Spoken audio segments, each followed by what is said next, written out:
بسم اللہ الرحمن الرحیم۔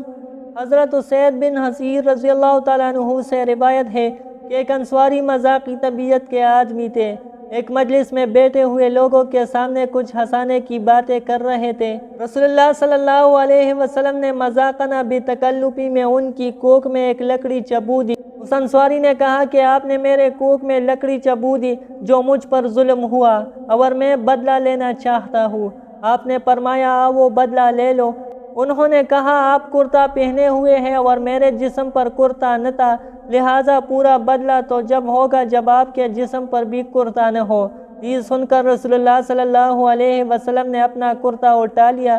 جیسے ہی آپ نے اپنا کرتا بدن سے اٹھایا اسی وقت وہ انصاری فوراً آپ سے چمٹ گئے اور آپ کے مبارک پہلو کو چومنے لگے اور عرض کیا اس ترکیب سے یا رسول اللہ صلی اللہ علیہ وسلم میں نے اپنا یہ مطلب نکالا ہے کہ آپ کا مبارک پہلو چومنے کا موقع مل گیا۔ یہ بات تو دوسری ہے کہ انصاری صحابہ رضی اللہ تعالیٰ عنہ نے بدلہ نہ لیا بلکہ آپ کے جسم مبارک سے لپٹنے اور مقدس جسم کو چومنے کا موقع نکال لیا۔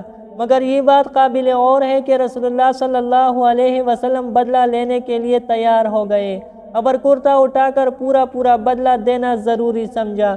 امت کو چاہیے کہ آخرت کی فکر کرے اور جس پر بھی ذرہ ظلم ہو جائے تو فوراً اس کو راضی کرے، بدلہ دے یا معافی مانگے۔ آخرت میں بدلہ دینے سے دنیا ہی میں بدلہ دینا اچھا ہے۔ اس میدان میں ذرہ برابر بھی کسی پر ظلم نہ ہوگا، ہر شخص کو اس کا بدلہ دلا دیا جائے گا۔ استاد بچوں کو بے تحاشا مارتے ہیں اور اسی طرح ہر بڑا چھوٹے پر ناحق ہاتھ اٹھا دیتا ہے۔ یہ ظلم ہے، ان سب سے معافی مانگنا ضروری ہے جن کو ناحق مارا پیٹا ہو یا گالی دی ہو۔